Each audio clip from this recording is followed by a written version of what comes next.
Welcome back sa PS Rewind. Nagbukas ang pelikula sa malayong planeta ng Yautja Prime kung saan nabubuhay ang mababangis na angkan ng mga Yautja. Bawal ang mahihina dito. Tanging pinakamalalakas lang ang may karapatang mabuhay. Ipinakilala ang ating bida na si Dek na naiiba sa mga kauri niya. Mas mabuti ang puso niya, kaso mas mahina at maliit ang pangangatawan niya. Dinalaw ni Dek ang kuya niya na si Quay na isa ng iginagalang at makapangyarihang mandirigma ng Yautja. Ang maskara ni Quay ang simbolo ng pagiging magiting na mandirigma sa kanilang angkan. Sa batas ng planeta, kung wala kang titulo, wala kang maskara. At kung wala kang maskara, machuchugi ka. Limitado lang ang equipment, advanced technology access mo tulad ng pagiging invisible. Para mataglay ang lahat ng ito, kailangang patunayan ni Dek ang kanyang sarili na karapat-dapat siya sa pagsuong sa mapanganib na misyon ng pangangaso ng mabangis na nilalang sa ibang planeta at makauwing tagumpay. Minsan ay sinubukan ni Dek na hamunin si Quay sa isang labanan para patunayan ang lakas at halaga niya sa angkan sa pagtalo sa kapatid niya. Tunay na kampiyon si Quay, mas malaki at mas bihasa, kaya walang kahirap-hirap niyang tinalo si Dek.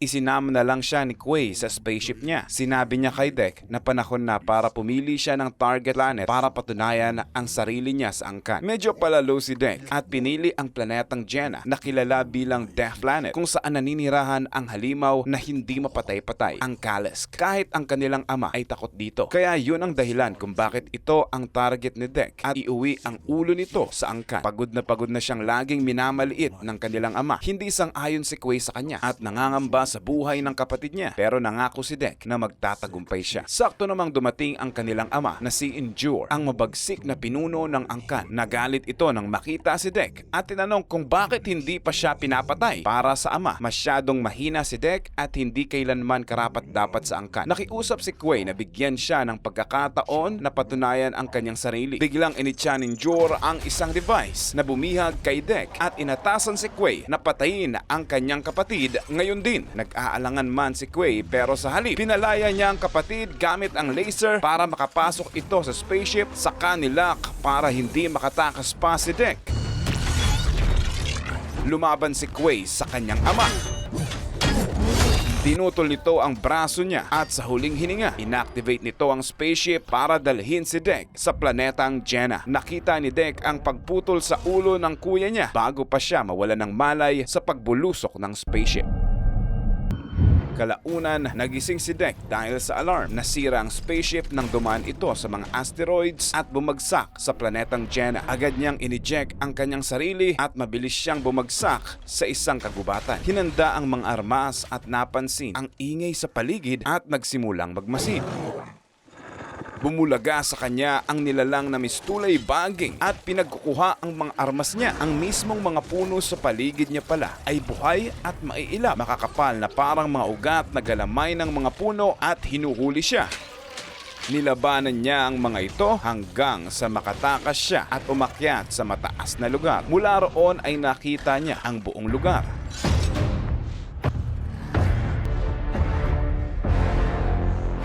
Dito niya na napagtanto kung bakit ito tinatawag na Death Planet. Hinugasan ng mga sugat niya, ginamit ang scanner para maghanap ng halamang gamot. May napansin pa siyang uod na lumulobo ng hawakan niya at nang ihagis niya ay biglang sumabog. Nagpatuloy siya sa paggalugad para huntingin ang halimaw na Kalisk. Sa isang malawak na parang nakakita siya ng kakaibang itim na halaman na may sensitibong mga tinik. Maingat siyang kumilos para iwasan ito. Bigla siyang nakarinig ng isang boses sa kakaibang wika at tumingala siya at nakita si Thea na dinukot ng napakalaking vulture at binihag sa pugad nito. Naisip ni Thea na hindi siya maiintindihan ni Dek, kaya nilipat niya sa Universal Translator at nagpakilala na isa siyang robot android na kilala bilang synthetic. Patuloy ang atake ng vulture at dumampot na ng mga bato para ihagis sa matitinik na halaman. Pinaliwanag ni Thea na ang mga tinik ng halaman ay may mabagsik na kamandag na magpapaparalisa sa kanya. Nag-alok si Thea Thea ng tulong. Matigas si Dek na ang mga Yautja daw ay nangangaso ng mag-isa lang at hindi nangangailangan ng tulong. Nahulaan ni Thea na narito pala siya para sa Kalisk. Tumitindi ang atake ng Vulture at mas maraming halaman na ang pumuputok kaya tinamaan na si Dek ng tinik. Nahihilo na siya ng matindi at naggewang-gewang. Sumigaw si Thea para humingi ng sandata kaya inihagis ni Dek ang isang patalim bago siya tuluyang bumagsak. Lumipas ang ilang oras, nagising si Dek at tumayo. Napansin niyang manananggal pala si Thea. Mali! Pinaliwanag ni Thea na isa siyang robot android na nilikha ng corporation mula sa Earth at pinadala sila dito imbis na tao dahil walang tumatagal na tao dito sa bagsik ng planetang ito. Dagdag pa ni Thea na marami ng Yautja ang nagtangkang tugisin ang Kalisk at wala man ni isa ang nakaligtas sa kanila. Nag-alok siya na kung isasama siya ni Dek, gagabayan niya ito patungo sa lungga ng Kalisk. Sa ganong paraan, makukuha ni Thea ang kanyang mga binti at makukuha naman ni Dek ang kanyang tropeyo, ang mismong ulo ng Kalisk. Hindi pumayag si Dek dahil ang prinsipyo ng mga Yautja ay hindi sila kailanman mangangailangan ng tulong ng iba. Sinabi ni Thea na edi isipin mo na lang na isa akong kasangkapan na mapapakinabangan mo sa biyahe. Kaya sang-ayon na si Dek na hindi na ito labag sa ego niya. Kaya pumayag na biritin siya. Habang naglalakbay sila, walang tigil si Thea sa kasasalita at tanong ng tanong. Pagdating nila sa ilog, may mga kakaibang palos na dumudura ng asido sa kanila.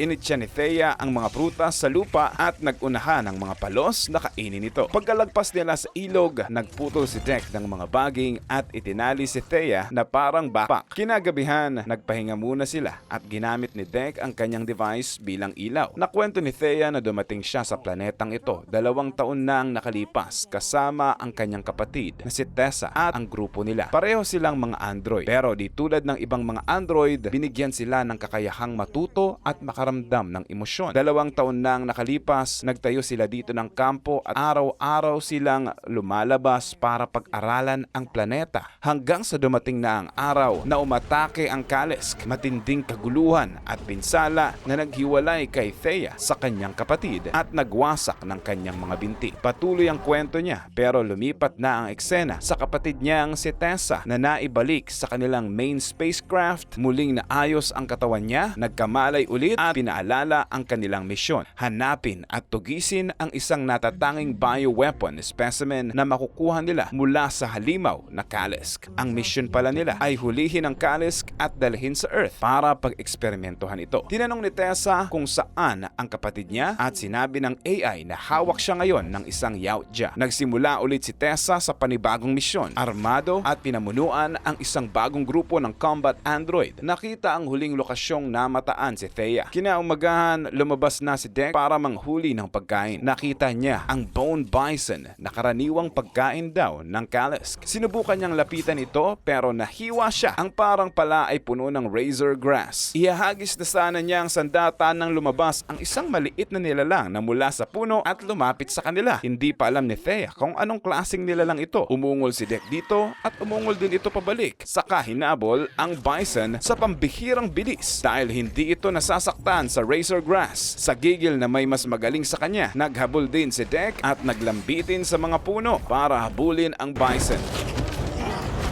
Careful up in these trees. There are Luna bugs. Naiirita na si Dek sa maliit na nilalang, kaya sinunggaban niya ito. Nakakagulat ang pambihirang lakas nito. Nag-away pa sila at nahuli ito sa leeg. Saktong aatake na pala ang bison papunta sa kanila kaya binalibag ni Dek ang espada at nahati sa dalawa ang dambuhalang nilalang.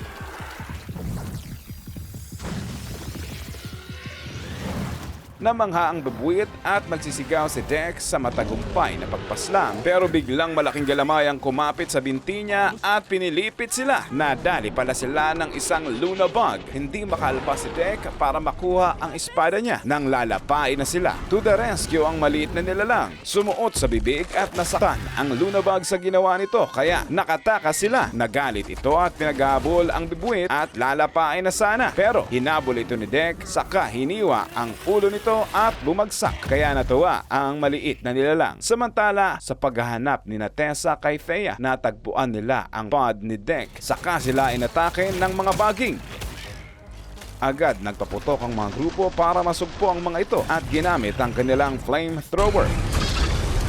Kinagabihan, muli silang nagpahinga. Patuloy silang sinusundan ng maliit na nilalang at ginagawa ang bawat galaw ni Dek dahil iniidolo na siya nito. Pinangalanan na ito ni Thea na si Bud. Binigyan rin ni Dek ng pagkain si Bud at naglolokohan pa sila. Natanong ni Thea si Dek tungkol sa pamilya niya. Kaya nakwento ni Dek ang masakit na nangyari sa kanyang kapatid alang-alang sa kanya. Sa gitna ng gabi, natagpuan na ni Tessa at ng kanyang grupo ang spacecraft ni Dek. Nakita ni Tessa ang maraming sandata ng Yautja at nawili siya sa mga ito tulad ng isang granada na nagpapayelo. Pagsapit ng liwanag, naghahanda na sina Dek at Thea para umalis. Hindi na isasama si Bud sa paglalakbay. Nakipagtalo si Thea na dapat sumama si Bud sa kanila dahil bahagi na siya ng grupo. Matigas ang loob ni Dek at pinanindigan ang prinsipyo ng Yautja. Kaya nga isinasama lang si Thea dahil isa lang siyang kasangkapan. Kaya humayo na sila. Pinanood lang sila ni Bud habang papalayo pero tahimik pa rin itong sumusunod sa kanila sa distansya. Kalaunan ay huminto sila sa isang talon para mag-refill ng tubig. Dito ay pinuna ni Thea ang prinsipyo ng angka ni Dek. Naikwento ni Thea ang kakaibang estilo ng mga lobo. Sama-sama sila sa pangangaso at ang pinuno nila ang tinatawag na alpha. Ang alpha ang pinakamalakas sa kanila at ang pinakatungkulin ng alpha ay protektahan ng buong grupo. Imbis na itakwil ang mahihina ay pinoprotektahan pa nila ito na siyang kontrapelo sa prinsipyo nila kaya halos hindi maunawaan ito ni Dek. Sa kanilang planeta, walang ganitong mga patakaran kaya napapaisip siya sa kanilang paglalakbay. Sa wakas, narating nila ang kanilang destinasyon, ang lungga ng Kalesk. Ang mga sunog at wasak sa mga labi ng Human Expedition Team ni Thea na nagkalat sa paligid. Ito ay iniwang bakas ng massacre 2 taon na ang nakalipas. Sa gitna ng mga labi, natagpuan ni Thea ang isang selyadong storage crate. Sa loob nito ay ang kanyang orihinal at buo pang robotic legs.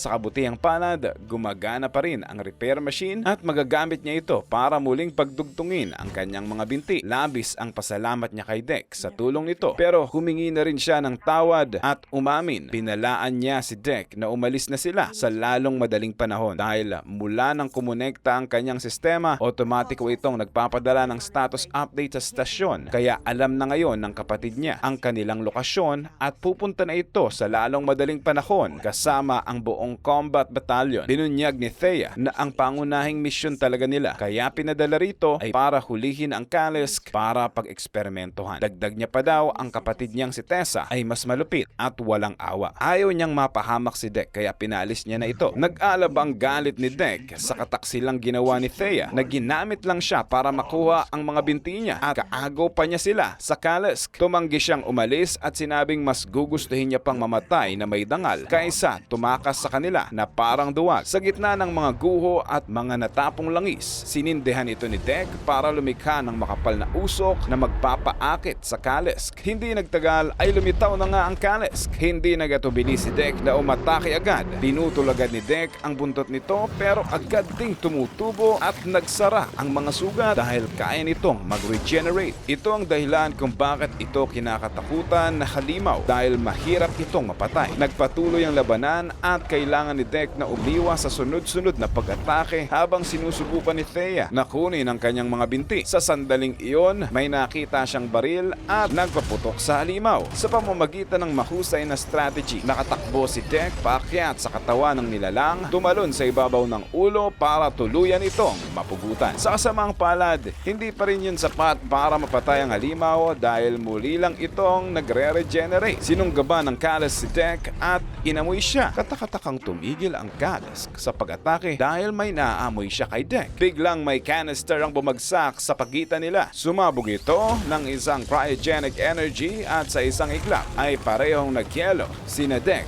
at ang Kalesk. Dumating na pala si Tessa at ang kanyang grupo. Lumipas ang ilang oras, nagising na rin si Dek na nakagapos na. Nasa suspension mode si Thea dahil nakakonekta siya sa repair machine at nabasa na ni Tessa ang lahat ng kanyang logs. Nagtaka si Tessa kung bakit buhay pa si Dek dahil batid niya nakaraniwang pinapatay ng mga Yautja ang mga mahihinang nilalang sa kanilang angkan. Pagkatapos, ginising ni Tessa si Thea at binati siya sa pagkahuli ng dalawang specimen. Dinurukan si Dek ng iniksyon para pag-eksperimentohan. Nag-aalala si Thea para kay Dek. Kinausap niya si Tessa na pakawalan na si Dek dahil hindi siya bahagi ng misyon. Kunin na lang sa kanyang mga armas at pakawalan siya. Pero hindi siya pinapansin ni Tessa. Nakokonsensya si Thea sa ginawa niya. Kaya inutakan niya ang gwardya para makawala si Dek. Saka ito tumalon sa malalim na ilog at naglaho sa agos bago pa ito mabaril. Ang mapupuntahan lang ni Dek ngayon ay ang bumagsak na spaceship ng kuya niya. Ginamit ang advanced medic ng ship para pagalingin ang sarili. Pagkatapos ay nakita niya ang battle mask ng kanyang kapatid. Pinulot niya ito at sa unang pagkakataon, pakiramdam niya ay isa na rin siyang ganap na mandirigmang yautja. Bumalik sa gubat para manguha ng mapanganib na halaman para gawing armas tulad ng matatalim na razor grass at ang mga tinik mula sa itim na bulaklak. Kumuha rin ng acid eel gamit ang prutas bilang pain. Habang abala, nakasalubong niya si Bud at naamoy ang laway nito. Doon niya napagtanto na si Bud pala ay anak ng Kalisk, kaya hindi siya pinatay ng Kalisk sa kanilang labanan nang maamoy siya. Panghuli, pinalaya niya ang mga binti ni Thea at sinundan itong makabalik kusa sa kanyang katawan. Sa bagong base, nagpakita si Dek na suot na ang buto ng bison bilang pansalag sa muka at naghagis ng asido sa isang gwardya para pabagsakin ito. Sinundan ng mga binti ang signal mula kay Thea na natutulog sa isang cabin. Nang subukan ng dalawang gwardya na takihin ang binti, mabilis silang tinalo ni Dek gamit ang latigong gawa sa mga baging at razor grass.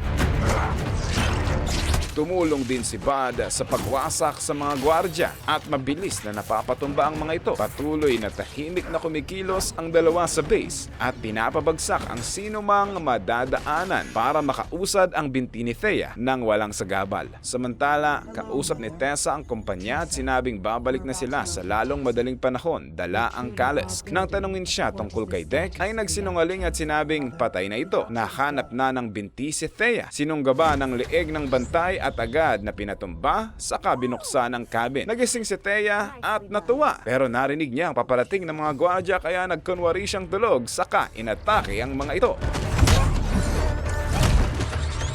Nang makabit uli ang mga binti niya, ay bumalik din ang buong lakas niya. Gusto niya nang tumakas sila, pero may misyon pala si Dek. Kailangan nilang palayain ang Kalisk dahil ito ang magulang ni Bud. Pinindot ni Dek ang alarm. Naalerto ang lahat at inatasan ni Tessa na bilisan na ang pag-ayos ng ship na sakay ang Kalisk. Habang iniimbestigahan ni Tessa ang nangyayari, natagpuan ng mga sundalo si Dek pero hindi nila inaasahan ang patibong.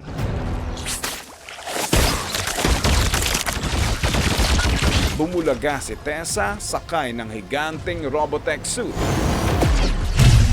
Habang desperadong nakikipaglaban si Dek kay Tessa, palihim namang umalis si Thea, pumunta sa daungan kung saan nakakulong ang Kalisk. Sinubukang buksan ito pero wala na pala siyang access. Habang naghahanap si Thea ng ibang paraan, nasita siya ng bantay. Mabilis siyang nagkunwari bilang Tessa. Ginamit ang pagkakahawig nila para makakuha ng pagkakataong pabagsakin ang bantay. Pagkatapos ay ginamit niya ang mata ng bantay para buksan ang lock. Sa wakas ay malaya na ang Kalisk.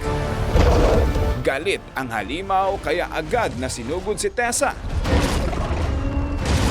Di makagalaw si Tessa sa lakas ng Kalisk kaya umakyat na si Dek sa likod para putulin ang mga kable ng robot para pabagalin ang galaw nito. Naghagi si Tessa ng nagyayelong granada sa Kalisk pero hinampas ito ni Desk dahilan para magyelo ang braso ng robot at nabitawan ang Kalisk. Nakabuelo na ang Kalisk at hinati ito sa dalawa. Nang bumagsak ang Robotech suit, nilamon ng Kalisk si Tessa at umungol ng tagumpay.